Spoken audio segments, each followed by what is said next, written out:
What's up, everybody? Welcome to the first Motivational Monday of a new year. So if we don't do a good job on this one, we're fired. We can't give Motivational Mondays anymore. So I thought I would start off with an interesting statistic. Now, I didn't go super far into this, but just a quick Google search. And this is based off the state of New York, all right? 43% of all people expect to fail before February, and almost 1 out of 4 quit within the first week of setting their New Year's resolution. Most people quit before the end of January, and only 9% see their resolutions through until success. So out of everybody that sets a New Year's resolution in New York, only 9% are successful, and most quit within the first 2 months. And today we're going to explore why. We have one of my favorite cars sitting behind us. This car was originally owned by Dean Marina. Now it's owned by Ducky Johnson Racing. It used to be orange, and it was honestly probably one of the most iconic X275 cars in my opinion. When you think of X275 for me, I think of Ron Rhodes, because Ron is a gangster with a nitro small walk, and I would think of this car. They both were there from the beginning. I'm sure there's others, but for me, these two cars is what I think of. Ron actually originally built that car.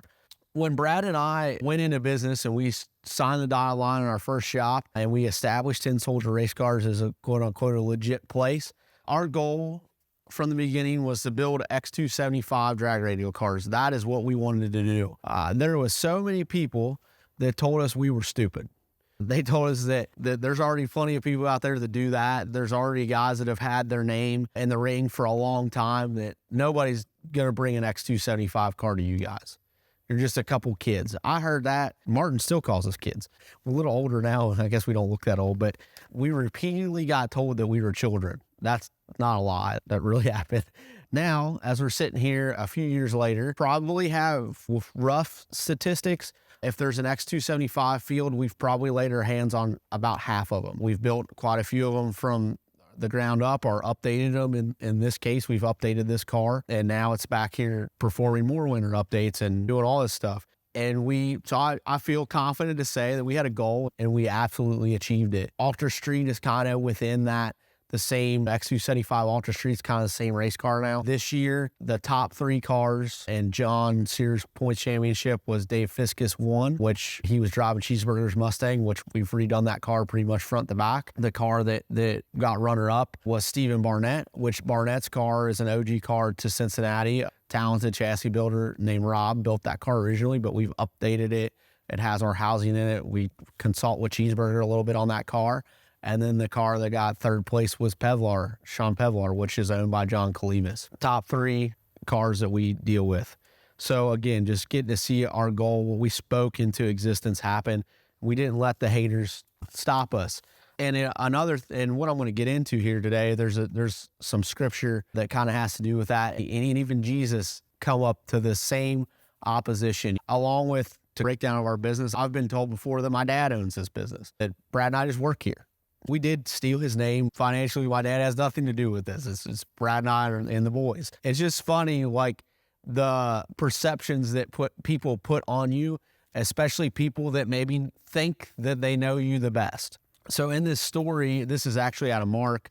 There's a couple of different translations of it. My Bible here, that's a little worn. This is my NIV, but I'm actually going to read it to you out of the Message because I think it breaks down a little easier. And the title of this little part of scripture is called Just a Carpenter. Jesus left and he returned to his hometown, and his disciples came with him on the Sabbath, which would be like their church day, okay? Like Sunday, everybody's going to church to hear a message. He gave a lecture in the meeting place. He stole the show. He was impressing everybody. And they said, we had no idea he was this good. They said, how did he get so wise all of a sudden and have such ability? But in the next breath, they were cutting him down. He's just a carpenter. He's Mary's son. We've known him since he was a kid. We knew all of his brothers and his sisters. Who does he think that he is? And then later on, Jesus says this, a prophet has little honor in his hometown, among his relatives on the streets he played with as a child, and he could do not much of anything.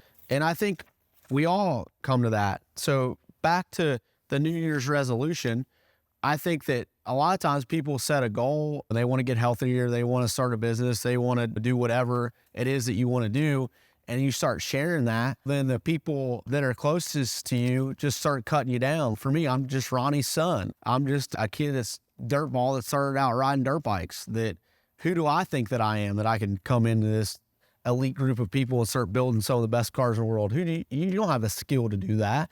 You have these things that just get put in your head to try to put you in a place where I believe sometimes subconsciously those people just want to be over you.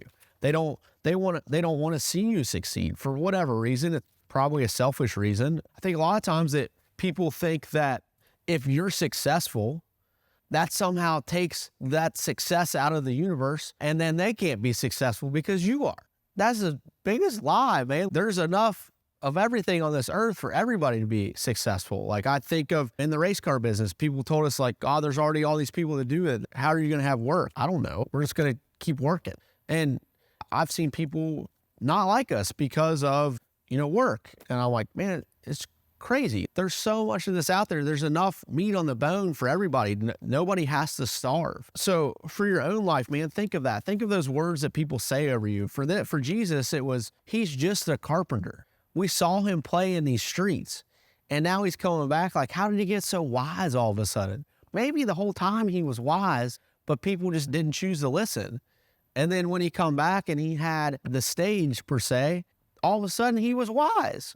I think probably he was always there. For me, like the welding, the business side of stuff, we've definitely grew into it. But I think that was an ability that I always had. I just didn't know how to tap into it. And for you, it's the same way. You have all these, I think within our soul and within our being, we have all these hidden abilities that we don't give ourselves credit for. And if you tap down deep and you start searching, you'll find the things that you were meant to do. And a lot of times when you find the things that you were meant to do and you start to act real confident and comfortable in them because other people aren't comfortable and confident, that comes out as hate, that you're just a carpenter or you're just Mary's son. And how did you get wise all of a sudden? So even the creator of the universe went to his hometown and he was limited. I think the other key thing to know from this deal is that Jesus's ability was 100% there. Their ability to receive it was not. And that is so good for everyone. Your ability to live out the things that you want to do in this life is 100% there. It's all in here. I promise you. If you dig down deep, you'll find things that you didn't even know was there. But it's the people around you's ability to receive it is what limits you. So 2023, write down what you want to do. Make it plain. We talked about that a while ago, making the vision plain, and conquer it, man. Don't worry about what the people have to say, because I promise you, you can find it within. There's gold in here. When you look at the surface of a mine where there's gold at, there might be a few little pieces, but to get down to where it's good, you got to dig to find the large sum of it. And in life and in people, it's no different. You got to dig down to find it. We love you. Have a great 2023. I hope you feel motivated to take over the world, and we'll try to keep this energy up as we go through 2023. We love you. See ya.